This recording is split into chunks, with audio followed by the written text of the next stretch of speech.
The smoke alarm in my mother's kitchen had been beeping for 3 days straight because the battery was dying. Nobody replaced it. That sound, that hollow, rhythmic chirp every 45 seconds, was the soundtrack of my entire childhood.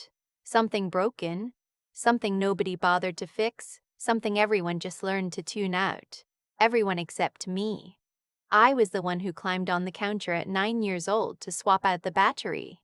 I was the one who noticed the gutters were clogged before the autumn rains came. I was the one who remembered my brother's school picture day, my mother's dentist appointment, the expiration date on the car insurance, not because anyone asked me to, because if I didn't, nobody would. My name is Mara. I'm 31 years old, and for most of my life I lived like a ghost in my own family, present enough to be useful, invisible enough to be forgotten. My brother is 3 years younger than me. His name is Kevin. Growing up, Kevin was the one who needed things. He needed help with homework, needed rides to soccer practice, needed money for school trips, needed patience when he threw fits, needed excuses when he failed classes. My parents, my father especially, saw Kevin's neediness as endearment. He needed them. That meant they mattered. I didn't need much, so I didn't matter as much. I figured that out around the time I was 12. I'd won a regional writing competition, an actual trophy, an invitation to read my piece at the district ceremony. My father missed it for Kevin's rec league soccer game. My mother came, but she spent most of it outside on the phone with my grandmother. When I got home, the trophy sat on the kitchen counter for a week before I moved it to my room myself, because nobody else noticed it was there. I stopped expecting recognition. I started expecting nothing. It's a very quiet way to grow up. By the time I was in college, I was paying my own tuition through a combination of scholarships, grants, and 2 part-time jobs. My parents had set aside money for Kevin's college fund since he was born, something I only found out junior year of high school when I overheard them discussing it. When I asked about a fund for me, my mother looked genuinely confused, like the thought had never occurred to her. "We figured you'd figure it out," she said. "You always do." I did figure it out. I figured out how to take out federal loans, how to work 30 hours a week while carrying 18 credit hours, how to eat well on $40 and make it stretch. I got a degree in accounting. Then I got a second certification in forensic accounting, the kind that finds money people are trying to hide. The irony of that would become very clear later. After college, I moved back home. I know how that sounds. Believe me, I know. But my grandmother had gotten sick, and my mother was overwhelmed, and the house was slipping into disrepair in ways that would cost real money if ignored. I thought it would be 6 months. It turned into 3 years. During those 3 years, I also built something, quietly, the same way I did everything. I had clients, mostly small businesses, a few individuals, one nonprofit, who needed forensic accounting work. I billed through an LLC I'd registered in Delaware. I kept my rates reasonable at first, then raised them as my reputation grew. By the second year, I was clearing just over $200,000 annually. By the third year, I'd crossed 400,000. I lived at home. I drove a 2014 Honda Civic with a dent in the rear bumper. I bought clothes from Target and thrift stores. I did not tell my family what I made. My parents knew I did accounting stuff. They assumed I made decent money, maybe 60 or 70,000 a year, the kind of respectable but unremarkable salary that fit their image of me. They didn't ask. I didn't correct them. I was saving everything, not out of greed, out of a very specific, very patient plan. The house we lived in, the house I grew up in, was a 4-bedroom colonial in a mid-sized Ohio city. My parents had bought it in the 90s for around $140,000. By the time I moved back in, it had appreciated to just under $400,000. They had about $60,000 left on the mortgage. I knew all of this because I paid their bills when my mother got overwhelmed during my grandmother's illness and asked me to help organize things for a few weeks. I organized things. I also read everything. My father had refinanced twice. There was a HELOC, a home equity line of credit. They'd used to fund Kevin's first 2 years of college after his scholarships fell short. Kevin had transferred to a state school and the costs had dropped, but they'd never paid back much of the line. The equity in the house was real, but the financial picture was complicated. Kevin moved back home at 24 after a startup he'd invested in collapsed. He took my old bedroom, the larger one with the ensuite bathroom, because it was more comfortable and he was going through a hard time. My mother asked me if I'd mind switching to the smaller room across the hall. I said I didn't mind. I moved my things in an afternoon. Kevin got a job at a local marketing firm. He was there for 8 months before he decided the hours weren't worth it and quit without another position lined up. My father called him brave. My mother made his favorite dinners for a week straight. I was working 60-hour weeks from my little room with a window that faced a neighbor's fence. Then came March. I remember it rained for most of that month. The kind of gray, persistent Ohio rain that makes the whole world feel like a waiting room. Kevin had decided he wanted to go into real estate. My parents were thrilled. They sat at the kitchen table for 2 evenings talking about how Kevin was going to build something real, something with his name on it, something to be proud of. On the 3rd evening, my father sat down across from me while I was eating cereal for dinner and said he needed to talk. He said the house was feeling crowded. He said Kevin needed space to build his business, to have clients over, to have room for a proper home office. He said the smaller bedroom wasn't going to cut it. He said they'd been thinking and they thought it made more sense for me to find my own place now that Kevin was settled.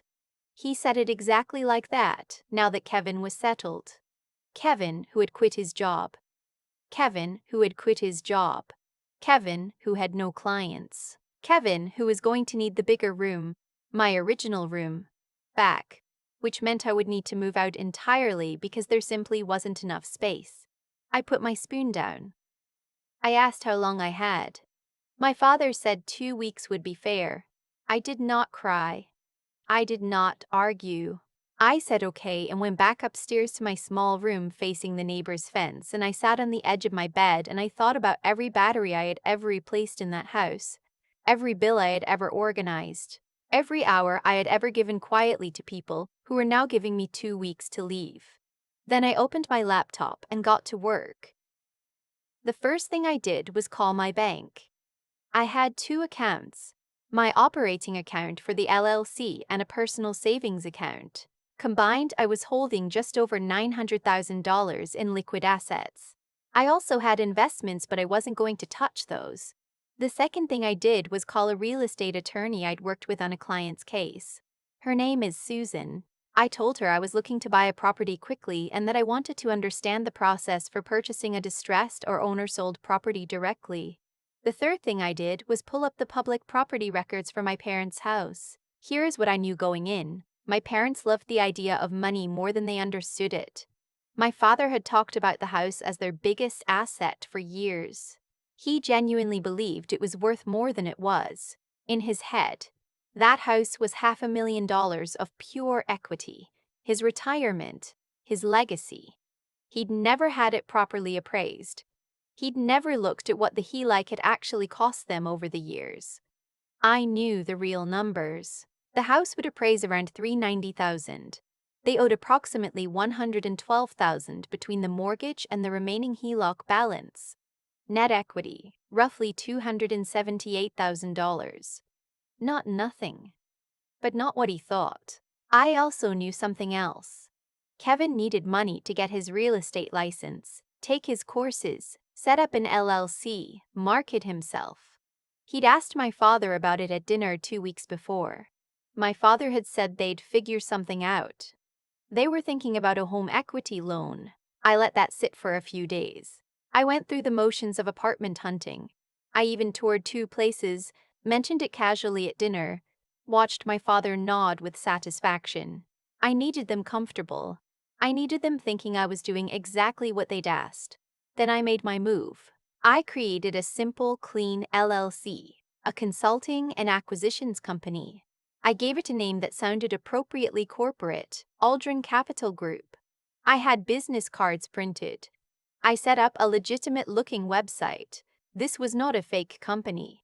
It was a real entity with real registration. I just hadn't done much with it yet. I reached out to my parents through the LLC, not as myself. I had a colleague, a woman I'd worked with on several cases who understood the situation, send an initial inquiry letter on Aldrin Capital letterhead. The letter expressed interest in purchasing the property at their address for investment purposes and offered a direct off-market sale that would save both parties the 3% agent commission. The offer was $360,000. Cash. I want you to understand what $60,000 cash, no agent, no open house, no 30-day closing contingency felt like to my parents. My father called the number on the letterhead within 4 hours. He left a voicemail that was trying very hard to sound casual. My colleague played the role of the company representative on the initial call. She said Aldrin Capital was acquiring several properties in the metro area, that this was a targeted outreach, that they moved fast. She mentioned that a decision would need to happen within 10 days. My father said he'd talk to his wife and get back to her. He called back the next morning. They wanted to know if 360 was firm or if there was flexibility. My colleague said she might be able to bring it to 370, but that she'd need to confirm with the principal. She used that word deliberately, the principal. 2 days later, she called back and confirmed 370,000. Cash, 15-day closing, no contingencies. My parents accepted. The paperwork was real. The LLC was real. The escrow was real. Susan, my attorney, handled everything on the acquisition side. My parents had their own attorney, a man they'd used for some estate planning years ago who had never handled a real estate transaction of this complexity and who, frankly, should have asked more questions. On the day the sale closed, I was in Susan's office. My parents were across town at their attorney's office. The wire transferred. They received $370,000, paid off their remaining mortgage and HELOC, and walked away with approximately $258,000 in net proceeds. They thought they had won. That same afternoon, I received the deed. I owned the house. That evening, I drove to my parents' house, my house, and knocked on the door. My mother answered. She was wearing the expression she always wore when she was trying to manage a situation, that particular careful smile. I told her I had something to tell them and asked if we could sit down. My father was in the living room. Kevin was on the couch with his laptop. We all sat. I said, "I'm the principal of Aldrin Capital Group." My mother's smile didn't move for a full 3 seconds. Then it did something I'd never seen it do. It just stopped. Like a machine that had been switched off. My father said, and I want to get this exactly right because I've replayed it many times. He said, "What are you talking about?" I told him that I had purchased the house, that the transaction was complete, that I was the owner of record as of that afternoon, that they were welcome to stay, that I would be setting a fair market rental rate for the property, and that they were, of course, welcome to decline and find alternative housing. Kevin said, "You can't do that." I told him the deed said otherwise. My father stood up. He did the thing he always did when he was losing an argument. He got loud. He told me I had manipulated them. He told me it wasn't right. He told me I had tricked them. I said, "You gave me 2 weeks to leave the home I'd been maintaining for 3 years. You gave my room to a man who had quit his job. You used the equity in this house to fund his college while I worked 2 jobs to fund my own. I didn't trick you. You sold me a house you thought a stranger was buying. The stranger was your daughter." He didn't have an answer for that. Not a real one. My mother started crying. Kevin looked at me the way he looked at me my whole life, like I was something that had inconvenienced him by existing. He said I had always been jealous. He said this proved it. I looked at him for a moment. I thought about the trophy on the kitchen counter. I thought about the battery in the smoke alarm. I said, "The rent will be $2,200 a month. That's below market for this square footage in this zip code. You have 30 days to decide if you want to sign a lease or make other arrangements. I'll have Susan send the paperwork." Then I stood up and I left. I sat in my car in the driveway for a few minutes. The rain had started again, that same gray Ohio rain. I watched the lights in the windows and I felt not happy exactly, not triumphant, Something quieter than that. Something that felt like finally being even. Here's what happened after. My parents consulted 3 different attorneys in the first week. 2 of them told them the transaction was clean and there were no grounds for a challenge. The third one took a retainer and sent a letter suggesting the sale had been conducted under false pretenses, specifically that I had concealed my identity as the buyer. Susan responded within 48 hours. She cited the statute governing LLC transactions in Ohio. Neither law nor our contract required the buyer to disclose the identity of the company's principals. The purchase was arm's length. The paperwork was clean. The price had been fair. In fact, it was above what 2 independent appraisals would later confirm as market value. The third attorney returned most of the retainer and wished my parents luck. Kevin's real estate plans dissolved. Without the equity loan they'd been planning, which now required my written consent as the lien holder to proceed, which I declined to provide. He didn't have the capital to get licensed and establish himself. He got a job at a property management company, an entry-level one. He manages maintenance requests and processes lease renewals. He tells people he's in real estate. My father took the lease. They both did. My parents signed a 12-month lease at $2,200 a month, which I set specifically because it was fair, genuinely fair, not punitive. I didn't do any of this to hurt them. I did it because I needed to stop being the person who was useful until I was inconvenient. The first time my father handed me a rent check, he didn't look at me. He held it out and looked at the wall behind my left shoulder. I took it. I said thank you. I meant it, actually. My mother calls occasionally. She doesn't talk about the house. We talk around it, the way you talk around the thing in the room everyone can see and nobody will name. She asks about my work. I tell her it's going well. She says she's glad. There's a pause that neither of us fills. Kevin doesn't call. I bought a condo about 4 miles away. It's on the 3rd floor, with windows on 2 sides, and in the morning, the light comes through the east-facing window and lands on the floor in a long rectangle that moves across the room as the hours pass. I have a smoke alarm in the kitchen. The battery is new. I checked it the day I moved in. I don't know what my family expected from me over all those years. I don't think they expected anything, really. That was the problem. They didn't expect anything because they didn't think about me enough to form an expectation. I was the water in the pipes, necessary, invisible, only noticed when something went wrong. I've been thinking about what it means to finally be seen, not celebrated, not praised, just seen. To have the thing you've built, quietly, carefully, over years, acknowledged as real. The deed has my name on it. Mara Delacroix, sole member, Aldrin Capital Group. It's the first time my name has been on anything in that house. I think about that a lot. Not with anger. The anger was the fuel. But you don't need fuel once you've already arrived. I'm parked. The engine's off. The windows are clear. And for the first time in 31 years, I can see exactly where I am. People ask me sometimes if I regret how it all went down, if I wish I'd done it differently, if I feel bad. Honestly, the only thing I regret is how long I waited to stop making myself small for people who never once asked me how I was doing. I think about Kevin a lot, not with anger. Not anymore, but with something closer to clarity. Kevin was never the villain in the way people want a villain to be. He didn't sit in a dark room plotting against me. He just never had to think about me at all. And nobody ever made him. That's the thing about being the capable one in a family. You become load-bearing without anyone ever acknowledging the weight. And when you hold something up long enough, people stop seeing the structure. They just see the ceiling. My father made a choice every single time he chose Kevin's soccer game over my accomplishments. Every time he called Kevin's unemployment bravery and my self-sufficiency expected. Those weren't accidents.